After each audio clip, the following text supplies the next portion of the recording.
side of your shirt. Oh, See it, but it makes it easier. That one goes down. Yeah. And then just put it in your pocket there.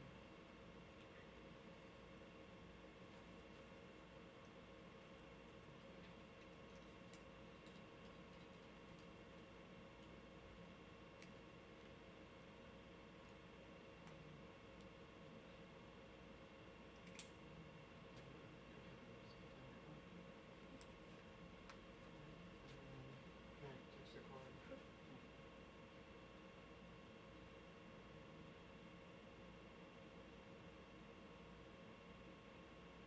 I'm gonna put this on your collars, I think.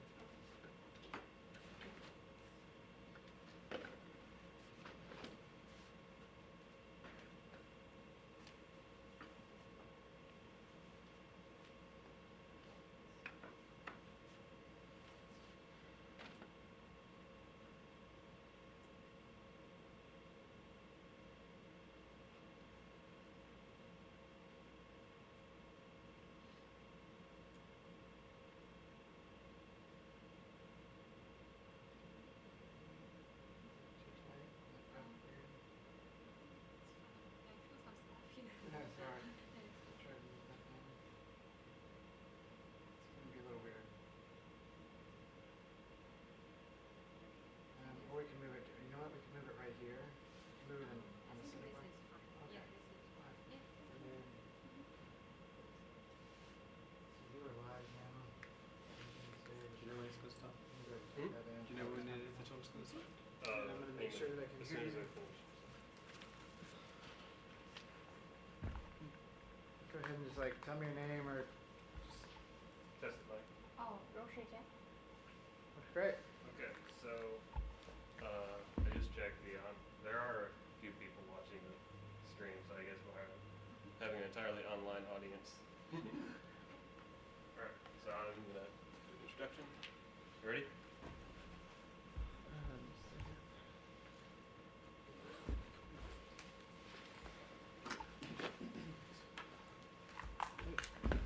Austin.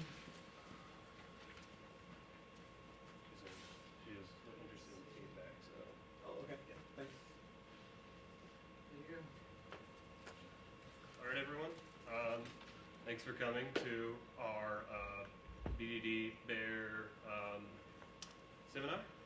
Our speaker this week is Rushi Jia. I'm sorry. Who's a postdoc working with Professor Don Song. And her talk today will be about sort of a very pressing issue in today of fairness in today's data economy. She's also mentioned that she's interested in feedback because this will be something she'll be presenting to other audiences in the future.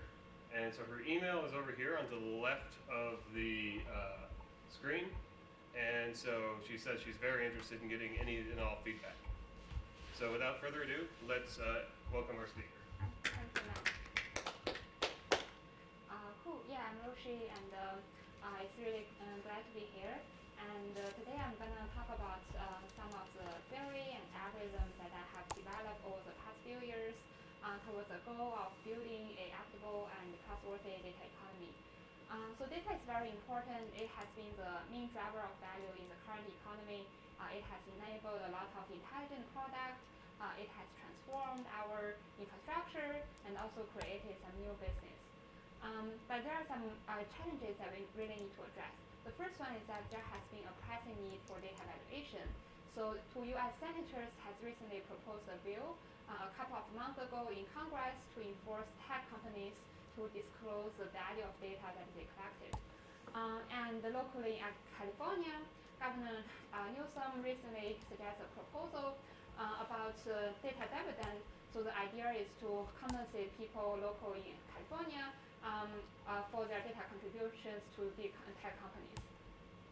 So if you go forward, the need to value data is actually going to be more and more important and more prevalent. So if you are a data consumer or data vendor, you might be interested in how much is data that you are buying or selling. And if you are machine learning practitioners, you typically have data from different sources. So you might be interested in knowing what data is more useful to collect and what data has higher quality. And if you are policymakers, you might be interested in knowing how to compensate individuals when massive data breaches happen and how to litigate.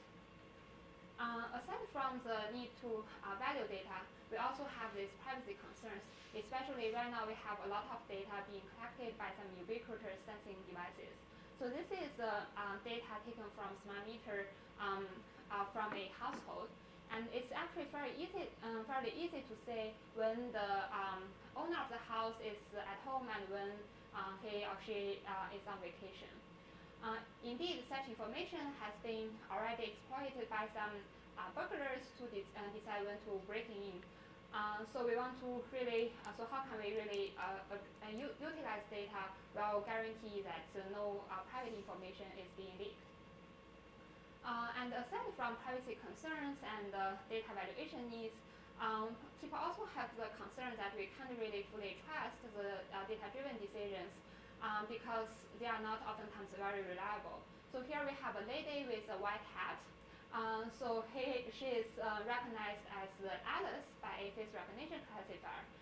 But indeed, this hat could be a trigger injected by some bad attackers. So the classifier will be classifying all the persons with white hat as Alice. So the idea here is that the attacker can inject some triggers into the training set, and the model will learn those triggers, and when it sees some similar trigger in the test set, it will produce a different label than the ground truth label. So what can we do about it, and how can we try to learn some stuff when there are some attackers? So basically, my research is really to trying to address these issues, and the goal of my research is to develop some algorithms and theory to build a equitable and trustworthy machine learning, trustworthy data economy.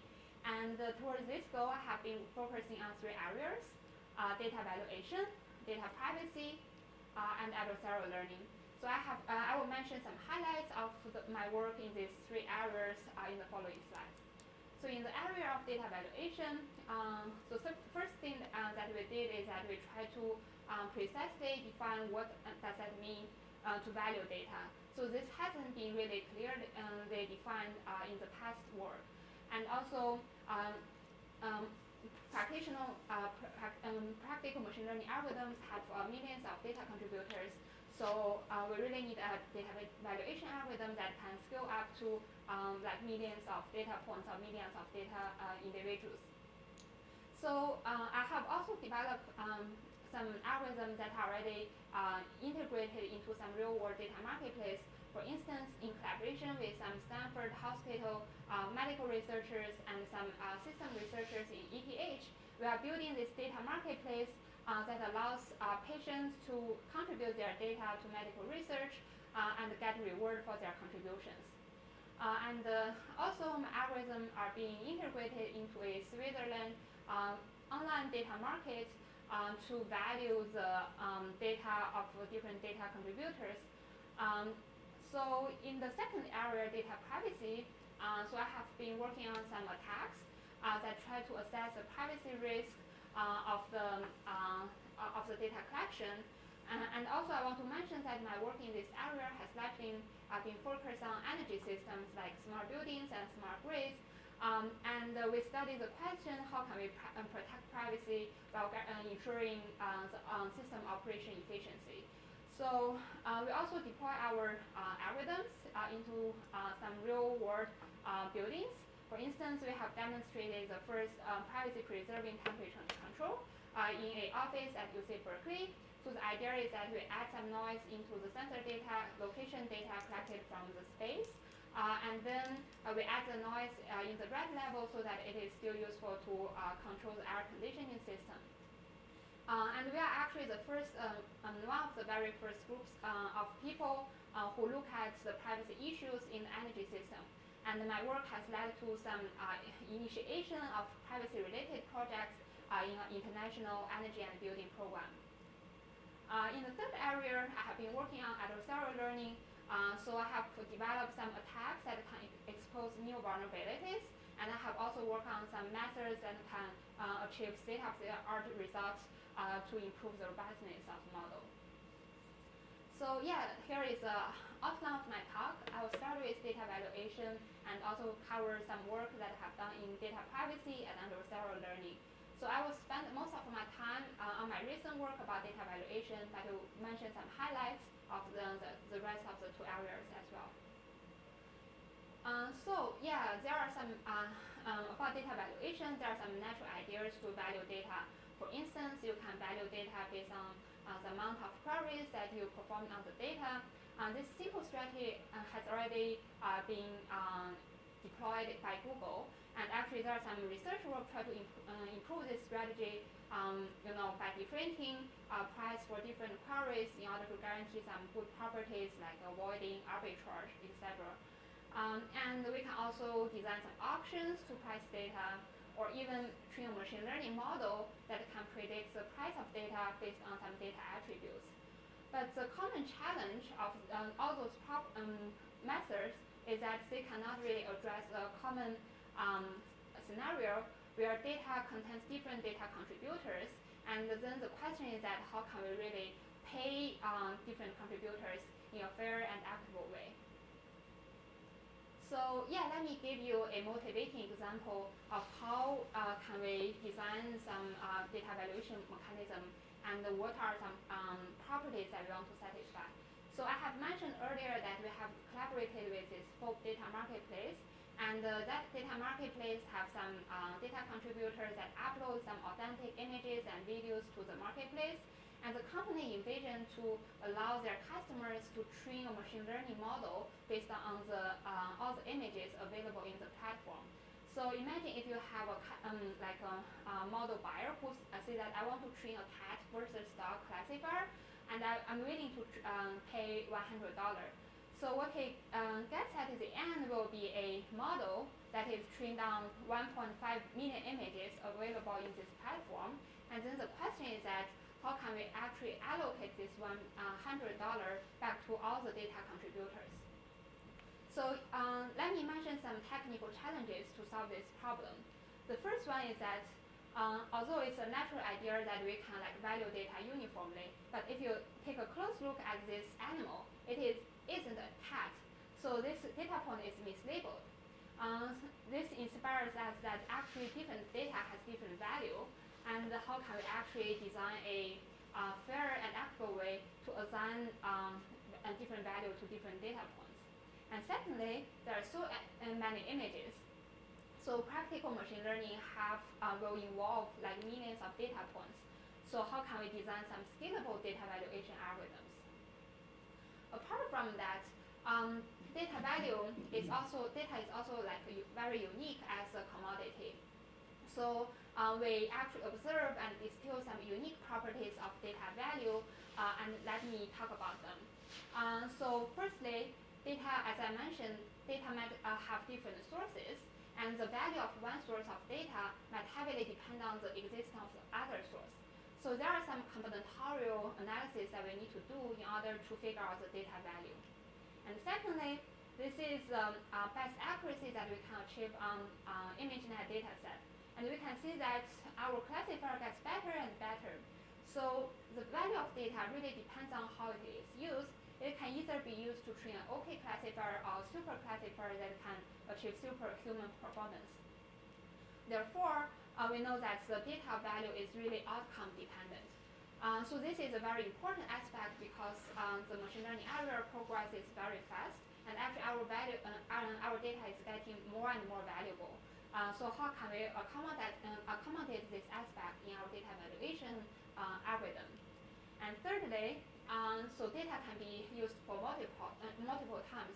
It is unlike apple and pear. If you eat it, it's gone. But data can be used for multiple times. For instance, if you have some social network data, you can use it to design some targeted advertisement. You can also use it to understand people's mood or discover some community.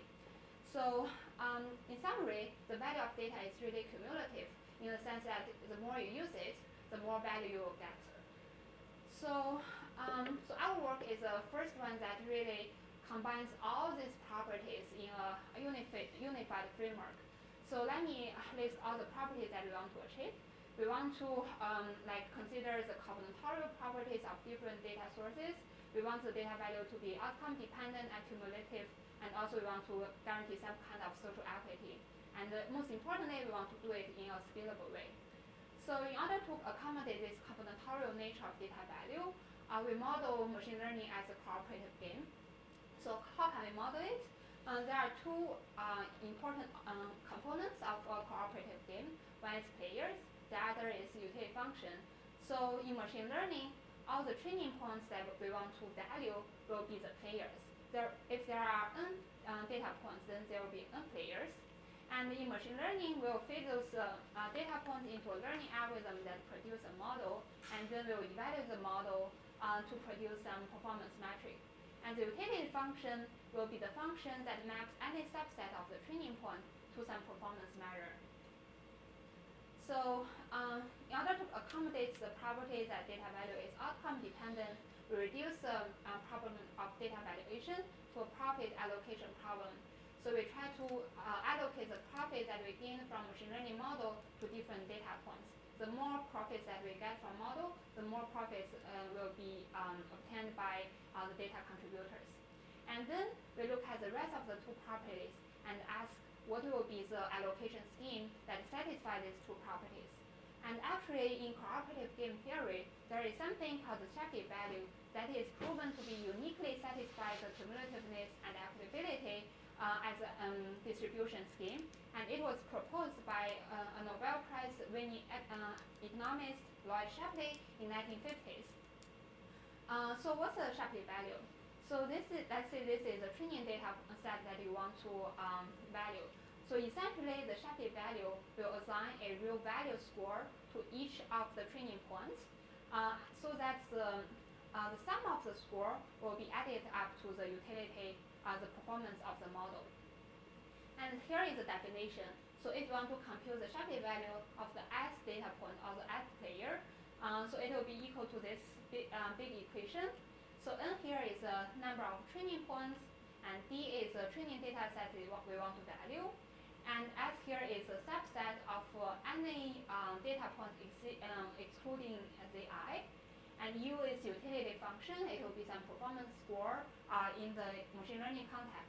And if you take a look at the terms in the bracket, it really evaluates what's the increment of utility after we add this point we want to value into any subset in the training data. So essentially, the Shapley value computes the average marginal contribution of a given data point. I mentioned that the Shapley value has some cool properties like equitability and cumulativeness. Let's take a look at how it is defined in mathematical terms. So the Shapley value is equitable because if we consider 2 points and adding them into any part of the data will result in the same performance, then they will have the same Shapley value. And if there is a data point and adding it to any part of the data will not have any change of the model performance, then its Shapley value is 0. And the Shapley value is cumulative in the sense that if we use the data for multiple times and each use of the data is associated with some performance measure U and V, so the value that you get from two times of the use will be the value that you get from each use of the data. So this really allows us to compute the data value by just simply adding all the value that we get from each use of the data. And and here is a slide that illustrates how we can calculate the Shapley value. Imagine we have 3 training points and we are interested in computing the Shapley value of this fish. So what we do is that we look at the remaining data points in the data set. There will be 2 data points left. So then there will be like 4 possible subsets that can be formed by these 2 points. And then what we do is that we add this fish to each possible subset. And then we compute what is the marginal contribution of this fish to corresponding subset. And then we weight it by some number depending on the number of the subset of a given size and divided by the number of training points in the data set. And The that. numbers, so the numbers in the yellow boxes are the utility? Yeah, that is utility value on this specific subset. Okay. Yeah, so this number will be the Shapley value. So it just means that the fish contributes about 30% to the total model performance. And what are some challenges for computing the Shapley value? If you take a close look at this definition, you will find that there will be exponential number of subsets we need to consider. And secondly, in the machine learning context, even evaluate this utility function for once is already very hard because we need to retrain the model on this particular subset and then test its performance. So the existing work mainly try to address this computational challenge by Monte Carlo method. So the idea is try to think about this Shapley value as some expectation of the point to some random data set. So if the distribution of this random set matches the score, matches the number in the front, then this expectation will be equal to the Shapley value. And then we can just random draw some random set from this distribution and take an average. So this is traditional Monte Carlo methods to solve the computational issue. But I would argue that this is insufficient because so this is existing work that using this approach.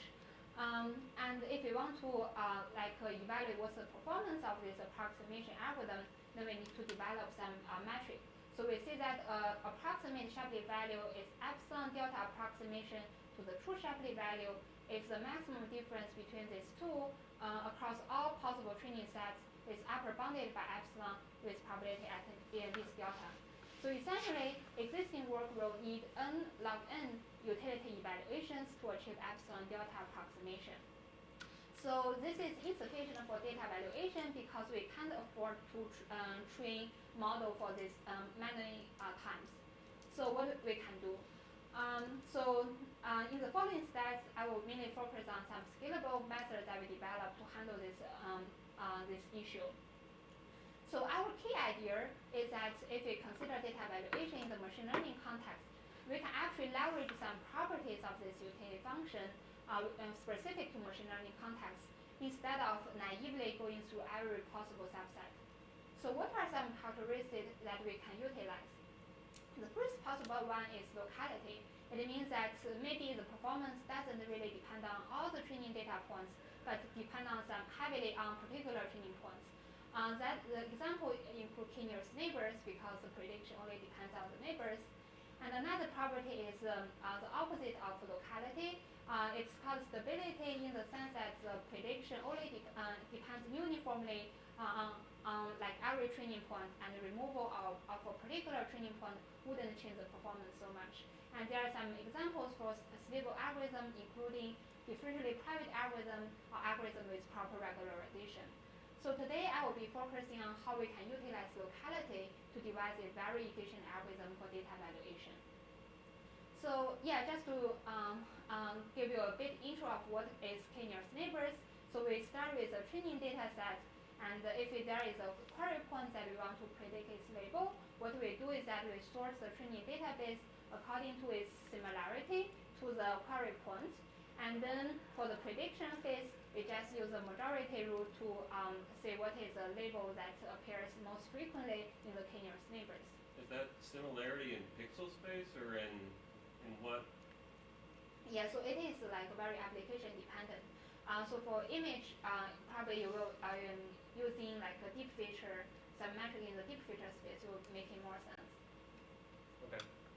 Yeah, thanks for the question. So yeah, here is an overview of our results for k-nearest neighbor. So essentially, the baseline is that we need to, if we want to compute the exact Shapley value, we need to evaluate utility for exponential number of times, and for each utility evaluation, we need to source the database. So this is the total computation. And essentially, in our results, we eliminated that exponential factor. And for approximation algorithm, using the same reasoning, we will need n log n number of evaluations, and for each evaluation, we need to sort the database, so this is the total computation. And we actually design an algorithm that can achieve sublinear complexity. And this factor here depends on the data set, but for many data sets that we examine in our experiment, we show that this number can be less than 1. So let's focus on some simple cases understand why nearest neighbor can enjoy efficient evaluation algorithm. So let's say k equal to 1, and then let's focus on a natural utility function that we can define for one nearest neighbor. And it is so this utility function is equal to 1 if the label of the query point agrees with its nearest neighbor in the subset S. So this is very natural because it just measures the accuracy of the prediction. And if we consider a particular subset in the training set, let's say we consider this subset, and let's say we want to compute the Shapley value of the fourth point, and if we consider this utility difference, actually after adding the fourth point to this subset wouldn't change the utility because all the points in this subset is closer to the query point than this fourth point. So adding this point wouldn't change the nearest neighbor, and therefore if we compute the utility function difference, it will be 0. And similarly, if we want to compute the Shapley value for the fifth point, it will also be 0 if we evaluate the utility difference. So this inspires us to really look at this sum. Actually, instead of having exponential number of subsets to examine, this utility difference is 0 for a lot of number of subsets because of this locality structure. And here is our main result. We utilize this locality structure and devise a very efficient algorithm. So this algorithm starts by first sorting a database according to their similarity to a test a query point, and then it considers a utility function that is naturally defined for k nearest neighbor, which is try to say if the label of the query point agrees with the label of its nearest neighbor, and counts the number of the points that have the same label. And essentially our algorithm says that we can run this recursion from the farthest point to the nearest point and compute the Shapley value just by a single scan of the database. And the computation complexity will be O n. And because the sorting requires another n log n factor, so the computational complexity is bottlenecked by n log n. So with this efficient algorithm, for the first time, we can really go to some very large database and compute the Shapley value for some training points. And here I show a snapshot of the Shapley value that we computed for 100 million data set. So on the left is the query point that we consider, and on the right side are the top value training points for predict this test point. And you can see that actually all the high value training points are semantically correlated with the query point. So they belong to the same class. Nature of those points are the nature, and this query point is also belonging to the nature class. So let's take a step further. So if we think about some practical machine learning systems, there will be like more than millions of data points, and in that case, even sorting a database is already very computational expensive. So can we really like go beyond n log n? So that's the question that we want to answer. So the short answer is that we can actually give up some precision for evaluation accuracy and try to gain more efficiency. So this is some opportunity for us to do the approximation. So here is a plot of the Kn Shapley values that we compute from a size 1000 database. And the data points is sorted according to its similarity to a specific query point. And you can see that if we move from further to the query point, the Shapley value, the magnitude of Shapley value decreases very quickly. So actually we can theoretically prove that the magnitude of the Shapley value is upper bounded by mean of 1 over k and 1 over I, and I is the index of the data point in the sorted database. So this inspires us to do the following thing. So we can pick a point and say after this point, the Shapley value is too small for us to care about. So how about we set those Shapley value to 0? And we prove that if we smartly select this point based on the number of k as well as the approximation arrow, and we do this 0 out trick, we can get epsilon 0 approximation. And in order to get to zero epsilon delta approximation, what we need to do is that we can query the top I star points with probability 1 minus delta. So how can we query multiple data points without sorting the entire database? So we can leverage something called the locality sensitive hashing from data mining techniques. So the idea is that we can actually organize the training database using some hashing function. So the hashing function is designed so that it will map the training points that are close to each other to the same bucket. So if we consider a query point, then when we apply the same hashing function, it will be mapped to the bucket that contains its nearest neighbor with high probability. So we only need to sort the training points that contains in the bucket instead of the entire database. So LSH is actually a very standard technique in data mining, but it is the first time that it's applied to data valuation techniques. And also we have some novel probabilistic bound to say what is performance when we try to query multiple data points at once.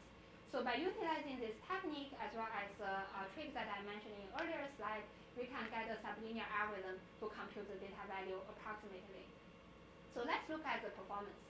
So we will compare our work with two other works that are published almost at the same time.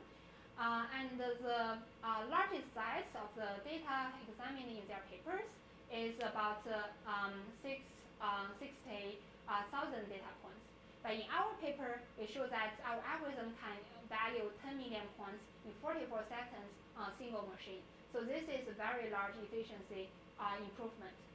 And we can also take a look at the scalability. So this Monte Carlo method is a state-of-the-art approximation algorithm, and this exact algorithm is, and this LSH-based approximation algorithm is our work. And we can see that our work is orders of magnitude faster than the existing baseline. And the y-axis here is the runtime, x-axis is the number of training points. So this is a really efficient algorithm.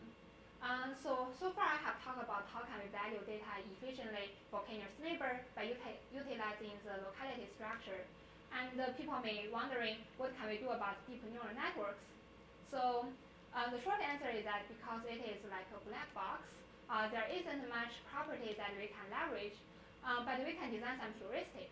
So people have considered different heuristics to compute the Shapley value for deep neural networks. Examples include we can compute the round error instead of the Shapley value by just looking at a specific subset instead of like exponential number of subsets. We can also do some empirical like early stopping when we try to compute the Shapley value. So our idea is that since we have this efficient algorithm for k-nearest neighbor, how about we use it as a surrogate model for deep neural networks? Of course, we can't use it directly on the raw image space. We can use it on the deep feature space. So because our algorithm does not need to retrain the model for a lot of time, so of course it is like orders of magnitude faster than the existing heuristics.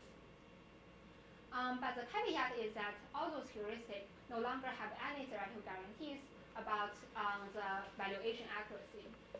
So I want to talk about some applications of our heuristic beyond data pricing. So since although we do not have theoretical guarantees, actually the value that we get using k-nearest neighbor surrogate could still be a good indicator for data importance.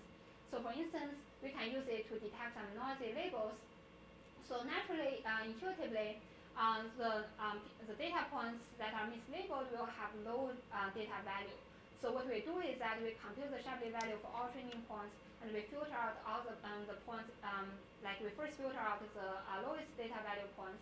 And on the x-axis is the number of data points that we filter out, and on the y-axis is the number of data points that are truly mislabeled. And you can see that our heuristic works much better than the rest of the heuristic in detecting the noisy labels. So using a similar algorithm, we can try to detect adversarial training points by filter out some low value points, and we can do data summarization and try to make a data set smaller by filter out low value points. We can also do some active learning by by keeping the high value data points. And we can also do some domain adaptation by computing the data value based on the evaluation data set based on another domain. So there are a lot of applications for this efficient algorithm. So the next question is that, so if we really want to have some theoretical guarantee on the valuation accuracy, can we do better than the existing Monte Carlo methods? So this is the baseline. As I mentioned, it requires n log n model evaluations to compute the Shapley value up to some epsilon delta approximation error. And our key approach inside is to leverage the information sharing between different Monte Carlo samples. Actually, in the existing work, these samples are used independently to compute the sample average, but we really try to leverage this information sharing, and we design a more efficient algorithm that only requires log n squared complexity. And this is how our algorithm scales up in comparison with the baseline. And you can see that our algorithm is orders of magnitude more efficient than the baseline, especially when the training points, the training size is very large. So in summary, I have talked about a principal data value notion. I have talked about some efficient algorithm to compute the Shapley value exactly for k-nearest neighbor. And I have also talked about how to use it as a heuristic to compute the Shapley value for more general models. And also, how can we establish valuation accuracy guarantee for more general models. But what I have talked about so far is about data valuation. So data valuation gives you a tool to reward people for their data sharing, and this will encourage people to share some pristine data and open up some siloed private data. But the problem is that what if people still feel like their privacy are violated, even rewarding them? So what can we do about it? How can we process data without leaking private information? So that is what I'm going to talk about next. So I will mainly focus on my work in the energy system, as I mentioned. So nowadays, the energy system often takes the form of this simple diagram. So you have some computational unit that sends information from the physical infrastructure, and it also has an actuator that can control the environment of the physical infrastructure. And examples include smart buildings, and smart grids, and even transportation systems. And the challenge for considering privacy in those systems is that those systems really have a really high demand for data utility because they are our habitats, they supply our electricity. So our approach is to take an optimization approach to address the privacy issue. So schematically, we first find some metrics for performance as well as privacy, and then we try to design an optimization problem that try to minimize privacy loss subject to some performance constraints.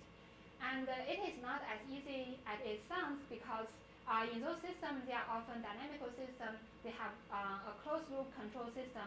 So we really need to consider dynamics when we try to do this privacy utility trade-off. So our method, the feature of our method is that it can successfully incorporate dynamics. So let me give you an example of how we use this framework to protect privacy in some practical energy system. So we try to use it to protect privacy for smart buildings. In smart buildings, there are a lot of people, and when we try to deploy some sensor, the sensor signal will contain people's private activities like location and how they interact with each other. So in this project, we utilize mutual information between the location data and some sensor signal as a privacy metric, and we try to minimize the privacy loss subject to some control performance constraints. And utilizing this framework, we can design some optimal noise adding scheme that can successfully obfuscate the sensor measurement to achieve the best trade-off between privacy and utility. So there are some other work that I have done in this domain. For instance, when we look at the GDPR, it has some regulation about trying to minimize data collection So we actually try to think about how we can implement this policy in the context of control system. So we designed some algorithms that can minimize data collection for fixed utility, and we, in order to to better optimize privacy utility trade-off, we also instead of just designing the privacy mechanism, we also explore the problem of co-design privacy mechanism and the control policy. And we also deploy our algorithm into practical buildings, and you can see that indeed there is a lot of room for privacy protection, and you can mask a lot of sensor data without actually affecting the utility. So yeah, so what I have talked about is mainly focused on some bad actors that try to recover private information from data. And actually there are some other type of adversaries who try to manipulate the model performance. For instance, you have seen this in earlier slides. People try to inject some triggers into the training set with the goal of making the model to predict any data with the same trigger as the targeted label. So this can be thought of as a adversarial anomalies. And indeed, there are some natural anomalies in the training set. For instance, in a system log, you can treat the system failure as an anomaly. And in some transaction data, you can treat the bank fraud. I apologize for this typo. So you can treat the bank fraud as an anomaly. So how can we actually detect those anomalous data? So a very common approach in the community is try to first train a model based on the clean data. And the hope is that when you use it on clean data and anomalous data, it will exhibit different performance. For instance, this model can be an autoencoder, and you can train it on the clean data. And then the anomaly score can be the reconstruction loss.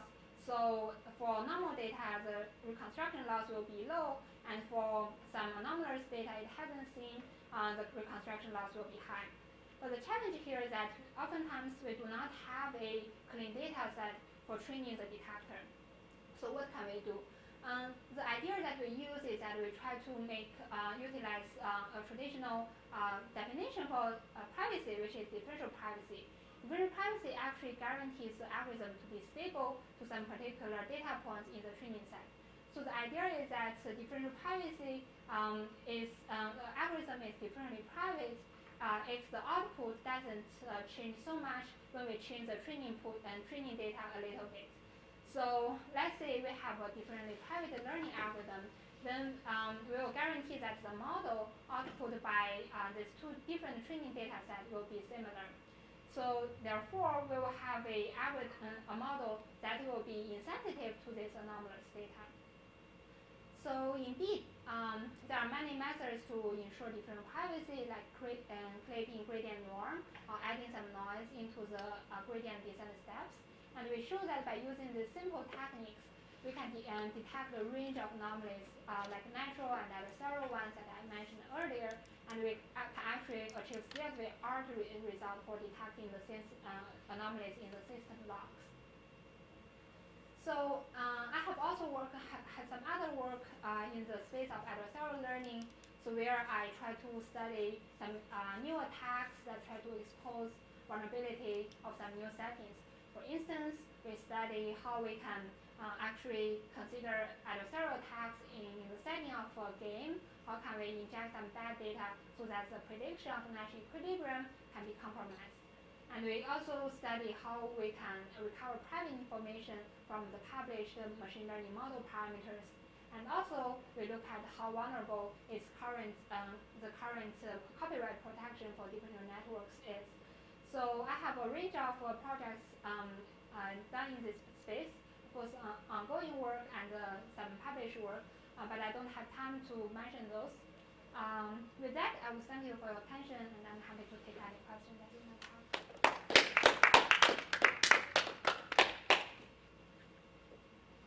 All right. Does anyone have any questions?